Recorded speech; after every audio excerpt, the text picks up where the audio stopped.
পরিচালিত রাজ্য নয় এটা, এখানে ধর্ষকদের কঠোর শাস্তি, জিরো টলারেন্স। হ্যাঁ, এই জন্যই তো রাত্রে, আপনি মহিলা তো বোন, আপনাকে বলেছে বেরোতে।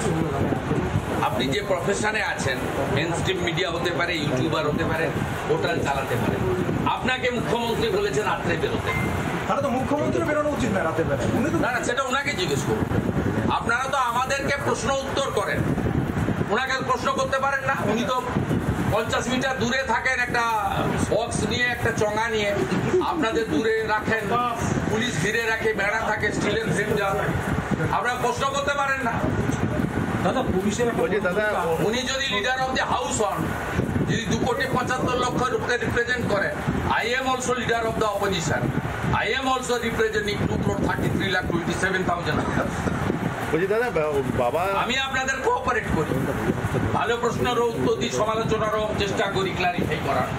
একটা প্রশ্ন করবো দাদা কিছু ভালো কথা সমালোচনা করলে সংশোধন হওয়ারও চেষ্টা করি।